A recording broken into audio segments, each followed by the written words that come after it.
Olá! Qual é o papel que a arte representa dentro da democracia? Como a democracia se relaciona com a obra de arte? Para muitos, ter acesso à arte ajuda na constituição da subjetividade do indivíduo e do imaginário, pois a arte torna visíveis sujeitos que são invisíveis na sociedade. A relação entre arte, cultura e o exercício democrático é o tema do terceiro episódio do podcast Democracia e Sociedade. Vamos conversar sobre isso? Eu sou Vanderlei Dias, jornalista e professor do curso de jornalismo da Universidade Presbiteriana Mackenzie. E quem me acompanha nesse episódio são os professores Luciana Biff e Luiz Campos. Doutora pelo Programa de Pós-Graduação em Educação, Arte e História da Cultura da Universidade Presbiteriana Mackenzie, Luciana é historiadora e professora na Escola Mobile, em São Paulo. Luiz Campos é professor, ator e diretor de teatro na Companhia Los Puercos, em São Paulo.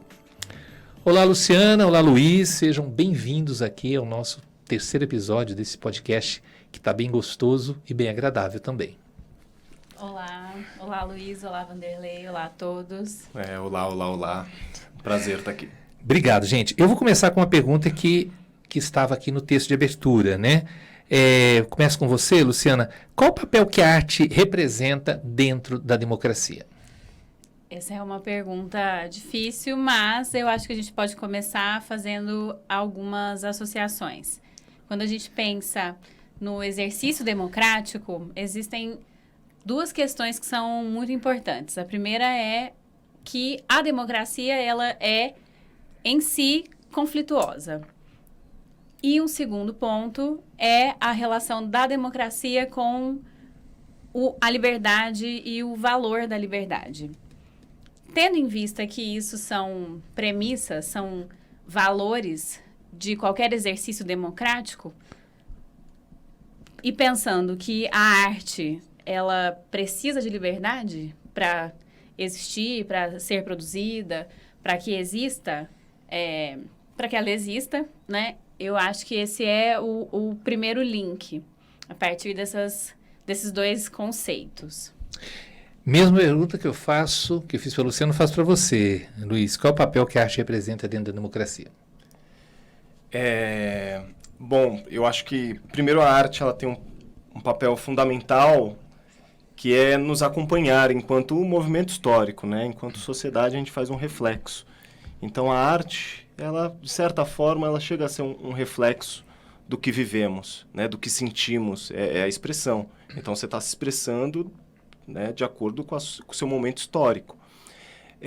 E você sufocar isso, ou você inibir ou ameaçar de qualquer forma, é ameaçar uma manifestação, né? Então, a arte, ela precisa da democracia. Ela precisa ser, entre aspas, eu acho que a gente vai aprofundar, né? Mas ser livre, respirar, né? Então, a arte, enquanto movimento histórico, né, ela acompanha, então, e não adianta, né, você sufoca, mas ela, no papel da democracia, ela vai estar aí, você sufocando ela ou não, ela estará aí.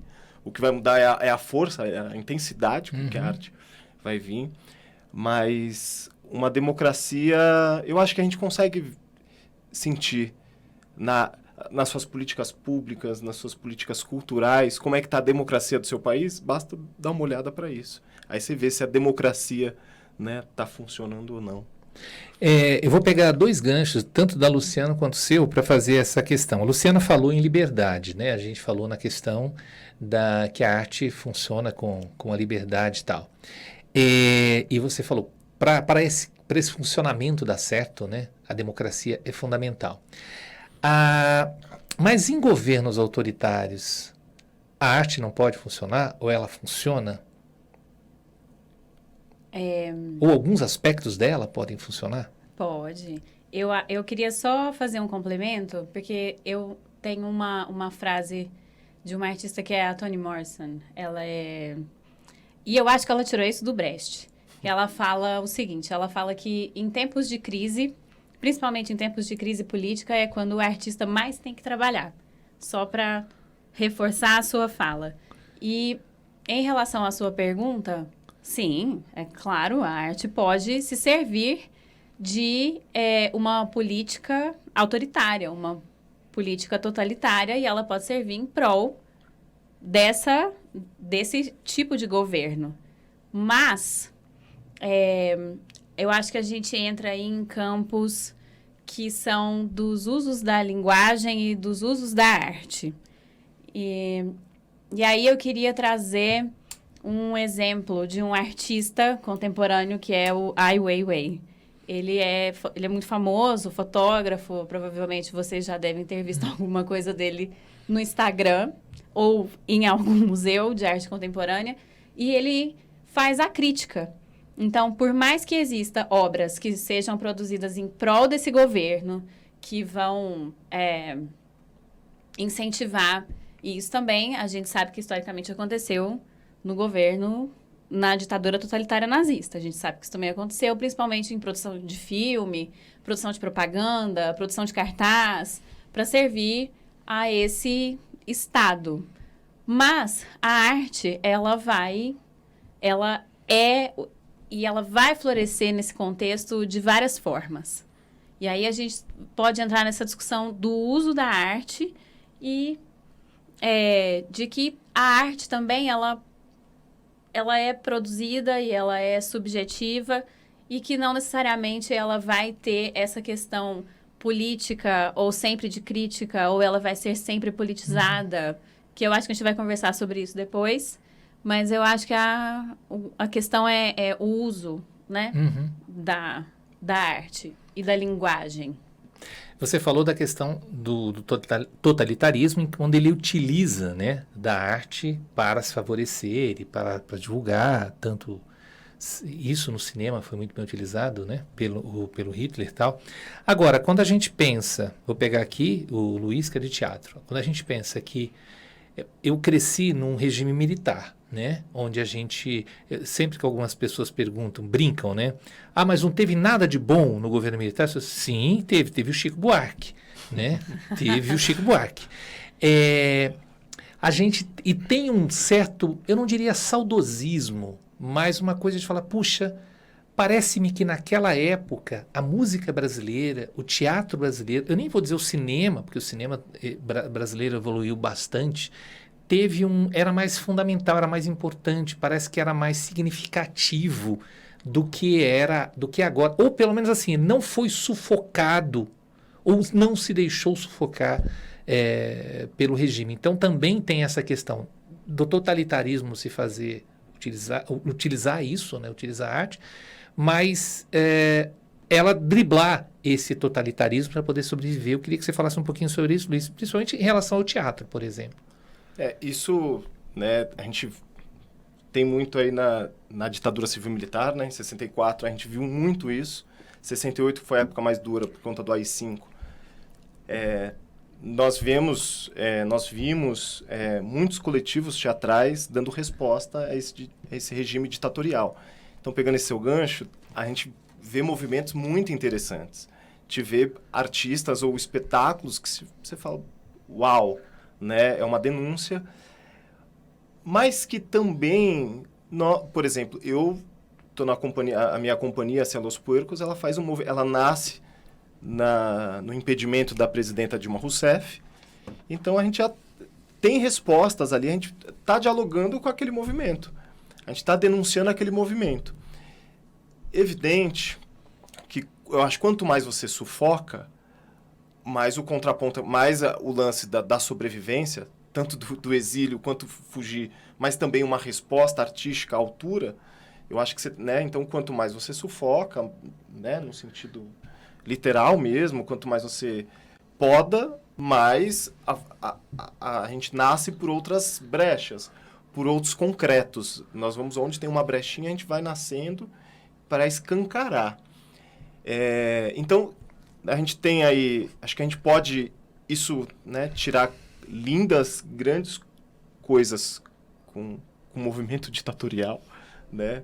Lindas coisas no sentido artístico da coisa, mas eu vejo, porque talvez na sua fala, não sei se eu entendi bem, mas parece que agora veio caindo, ou como se agora não tivesse... Não, eu não diria que caiu, mas eu diria assim, ela teve nós estávamos num pleno regime ditatorial, ou de regime opressor, mas a arte ela conseguiu, né, driblar caminhos e se libertar, digamos assim. Ela conseguiu fazer coisas maravilhosas, né, naquele período.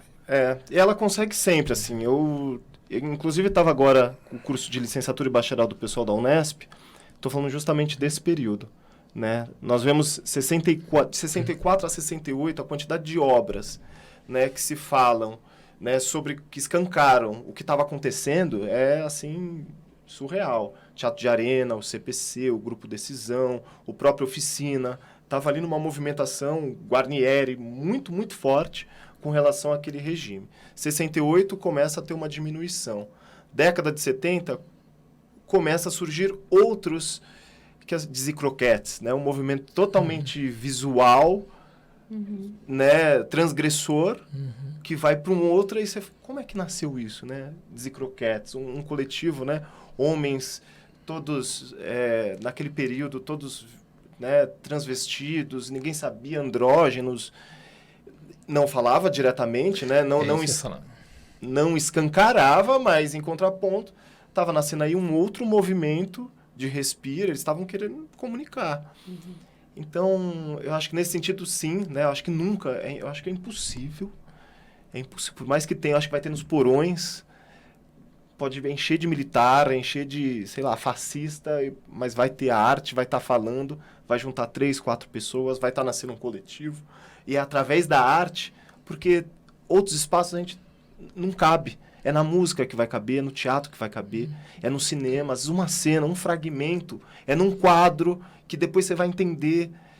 Porque na sala de aula vão podar, na televisão escancarado vão podar. Então quais são as brechas? E aí é a arte, né? Não sei se... Eu acho que a gente volta para a questão do início, que é se a gente entende a arte e a linguagem artística, qualquer linguagem, teatro, cinema, pintura, qualquer linguagem artística, enquanto uma expressão, e aí entendendo que é uma expressão de um sujeito que está num tempo histórico e que ele está num contexto e que ele vai produzir a partir disso, não tem, por mais que seja ditatorial, repressor, ele precisa da liberdade. É uma atividade que necessita de liberdade para que aconteça. Porque o exercício de se expressar através de uma linguagem artística é dar voz. E aí eu posso pegar desde um romance do século XIX e mostrar toda a pluralidade de voz. Ou seja, eu vou dar voz ao outro. E quem tem acesso, quem vê, quem vai se conectar, vai entrar em conflito, porque muitas vezes não é isso que está sendo posto, né? Não é isso, não é a realidade da pessoa que está vendo. Então, por isso que eu acho que vai ficando cada vez mais claro o exercício da produção de uma obra de arte e o entrar em contato com a obra, com essa pluralidade, com essa questão do outro, da alteridade, e isso é possível a partir de um exercício democrático. E que mesmo em um contexto autoritário, a gente precisa de liberdade e temáticas que surgiram, né, nessas obras dentro desse contexto autoritário, eles reivindicam essa liberdade, eles reivindicam essa pluralidade, esse uso desse espaço enquanto lugar do outro, de mostrar, olha, estão tentando nos reprimir, mas eu vou falar, e eu vou falar a partir de uma linguagem artística. Vou expressar de outra forma. Não sei se eu me fiz clara. Sim, sim. Agora, é necessário que a arte tenha um papel político? É obrigatório, entre aspas, que a arte seja política, que ela tenha uma representatividade política? Vocês acham que vocês concordam com essa afirmação? Ou com essa pergunta? Ela é complexa, né? Porque como é que a arte... Como é que é uma arte não... Você citou Dizzy Croquettes, por exemplo. Quem não viu, veja, né? Que é um documentário maravilhoso. Ali você não tem a política sendo dita, né? Você tem uma coisa... Quer dizer, nós não conhecemos Dizzy Croquettes quando eles aconteceram. Creio que a grande maioria foi conhecer a partir do documentário. Você tinha mais uma transgressão. Eu posso dizer que, de qualquer maneira... Aquele trabalho era um trabalho político, de certa forma? Eu digo, o Dizzy Croquettes eu digo sim por 2 motivos. O primeiro é esse transgressor, né? Mesmo que seja Visual. visual. Então, opa, que isso? E eles não conseguiam proibir, então colocaram lá um tapa-sexo, lá, sei lá, uma tanguinha, mas como é que a gente vai proibir? Eles não sabiam, ficaram um pouco perdidos com o visual. Mas eles se apoiavam muito em esquetes mais ou menos como teatro de revista, né? Então eles pegavam acontecimentos atuais e colocavam em forma da comédia. Uhum. E aí tá essa chavinha, né? As pessoas, muitos não entendiam, né? Achavam, kkkk, né?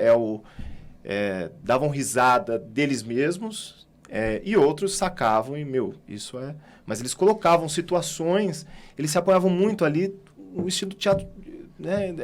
De revista mesmo, né? Então pegavam situações, pequenas cenas, pequenas esquetes de acontecimentos, mostravam de forma escrachada, de forma quase farsesca, surreal, assim, exagerado, mas de situações que estavam acontecendo naquele período. Mas em cima dessa questão, a gente pegou um grupo específico, mas de forma geral. E aí eu falo da complexidade, né? Porque o que não seria uma arte... Porque se a gente eu não sei, né? Vamos pegar dos exemplos, sei lá, desde Açaí de Baixo, nada contra, não tô, né? Aqui é mais do sentido do riso, do que a gente não vê maldade, não vê um certo temas polêmicos, nesse sentido. Sei lá, no teatro, trair e coçar é só começar, a gente... Mesmo assim, são situações... Você está mostrando o lado social. E querendo ou não, você vê lá, né? O lado da empregada, né? O lado do machismo. Por mais que esteja super velado, assim, sei lá. Ou qualquer outro... Por mais que seja um besterol, você acredita que... eu acho que não dá para fugir. Às vezes até o próprio grupo, que é o puro entretenimento, vamos, né, se valer, vamos jogar, vamos dançar a dança do momento, mas, querendo ou não tem como escapar, como não falar da nossa sociedade. A não ser que vai falar de uma outra sociedade. Mas mesmo assim, se eu pego um texto francês, dinamarquês, que não é a nossa realidade, são atores e atrizes que são, né? Então... O ator e a atriz está em confronto ali. Peraí, essa não é a minha realidade. Isso está muito longe da minha realidade. Então, nesse sentido, não sei se vocês estão me acompanhando. Sim. Eu acho. Pode soar preciosista pela questão do termo. Eu acho que tem uma questão do que toda arte é política, porque ela está inserida num contexto que a gente já comentou, é um contexto histórico, você tem um artista, esse artista, ele se posiciona, por mais que ele não queira, as questões idiosincráticas desse artista aparecem na obra dele, não necessariamente que ele vá se posicionar, mas você consegue, né, a partir de determinados elementos, de determinadas técnicas também, você vê que toda arte, querendo ou não, ela é política. Mas... nem sempre ela é politizada. E aí, eu vou responder a sua pergunta e eu vou dar a minha opinião. Eu vou me posicionar, porque eu gosto de polêmica. Você pode explicar o que é, então, a arte política e a arte politizada? Tá. Política, no sentido de que todo homem, ele é político. Todas as nossas relações são políticas. Elas têm intenções, elas têm marcas que nos atravessam, têm afetos. Então, nesse sentido... política no sentido bem amplo da palavra, de estarmos num mundo dentro de um sistema, de um regime político, de que nós vamos ter que nos organizar, a gente vai ter que dialogar, a gente vai ter que se organizar, a gente vai ter que negociar, certo? Então, política nesse sentido bem amplo. E politizada no sentido de trazer questões que estão relacionadas a algo específico. Então, eu vou dar um exemplo que eu separei aqui na minha colinha, que é Guernica. Por um período, o Picasso ele não tinha tanto interesse em discutir questões políticas, em discutir questões que estavam ali postas. Mas, diante do fato da Guerra Civil Espanhola, não teve como ele não se posicionar. E aí ele faz o quadro E o quadro também é marcado por questões políticas e politizadas, porque o quadro não vai circular durante a ditadura franquista na Espanha. Ele vai ficar num determinado lugar. Então, espero ter me feito clara, no sentido de política, no amplo sentido, de que estamos no mundo, vivemos em sociedade, temos cultura, temos relações econômicas e temos política, porque temos que fazer negociações de todas as espécies. E politizada no que tange a questões relativas à política, relativas àquelas escolhas, a um determinado Estado. E aí, a minha pergunta para você é não. A arte, ela não precisa ter essa preocupação. Ela pode ter uma preocupação, as pessoas falam meramente, mas não é meramente, né? Ela pode ter questões só estéticas. Ela pode se abrir para discutir apenas questões técnicas da linguagem. Eu não vejo problema nenhum, mas aí sou eu, né? Então, ela não precisa se enveredar por esse caminho. Pode ser uma experiência que o artista queira fazer. Ela não precisa ter esse rigor, entende? Porque as pessoas podem dizer, bom, eu não quero, né, discutir política, eu apenas quero ir ao cinema e relaxar, eu apenas quero ir ao teatro e relaxar, eu apenas quero ouvir uma música e relaxar. Eu sabia que Guernica ia aparecer aqui de qualquer maneira, né? Sempre gosto daquela frase que a gente não sabe se é verdadeiro ou não, de que o senhor que fez isso daqui, falou, não, foram vocês que fizeram, foram vocês que fizeram isso daqui. Por que nos preocuparmos com a arte na democracia, né? Aí é uma pergunta, se há tantas coisas importantes, as pessoas podem dizer isso, mas tanta coisa acontecendo, tanta loucura no mundo, as pessoas passando fome, eu tenho que trabalhar, por que tem que se preocupar com essa questão se a arte é democrática ou não? Para mim, né? Então, primeiro que a arte, ela tá com a gente. Eu acho que é impossível, né, imaginarmos um mundo sem arte. Então, a arte, ela tá implícita ou explícita na nossa cultura, na nossa sociedade. Então, não nos preocuparmos é, ao mesmo tempo, o que nós vamos consumir, porque todo mundo consome arte, todo mundo, né, ou o seu carro, o seu Spotify, o seu Deezer, a sua, né, em casa, você assiste a sua série, você assiste, né, o seu rap, o seu funk, a sua MPB, você vê o seu livro, enfim, múltiplos, né, o seu poema. Então, você não se preocupar, você não estar nem aí, é o que futuramente estará por vir. É você não ter essa preocupação cultural, né? Porque isso, a arte e cultura tá ali, né? Faz parte. Então, é você não, com a sua própria identidade, né? Não se preocupar, tudo bem, então o que importa somente? Se a arte não importa, né? Então não vou me preocupar, democracia, a arte, se ela né, se está sendo democrático, o processo artístico. É você não se preocupar com a sua cultura, é você não se preocupar com todo o seu contexto histórico. Porque já que a arte, ela é expressão, né? Ela vai vir, né, de expressões. Eu acabei de fazer um poema, saiu agora aqui, lanço e te tocou.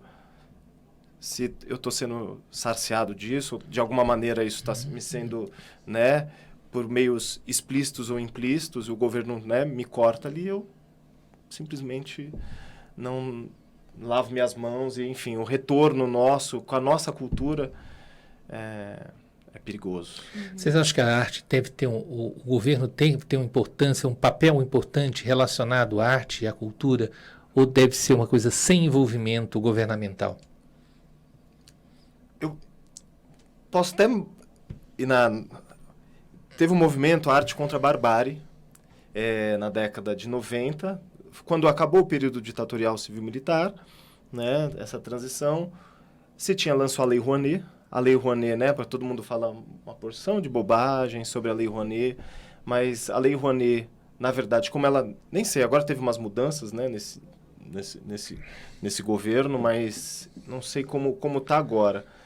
Mas eu acho que foram pequenas mudanças. Mas, a priori, é a empresa que escolhe, né? Então, se o Estado... E aí eu vejo uma lei, um incentivo federal, E aí ela aprova, fala, olha, Vanderlei, Luciana, vocês podem captar. E aí a empresa fala, tá, não quero. Mas aí chega um artista com muito mais renome, vai falar, não, você eu quero, e é a propaganda gratuita. E aí o governo e a empresa que escolhe. E antes disso, então, eu cheguei no movimento Arte contra a Barbárie, porque os artistas do teatro, no final da década de 90 para o início da década de 2000, se perguntaram qual o preço, qual o valor da arte, né? O que nós estamos fazendo? Porque não se vivia mais de bilheteria, só tinha a Lei Rouanet, eram as empresas, então, que escolhiam, era uma lei de mercado, então, a peça que me agrada, ou então, né, os artistas que tem no elenco. E o artista não tinha. E aí, qual a sobrevivência desse artista?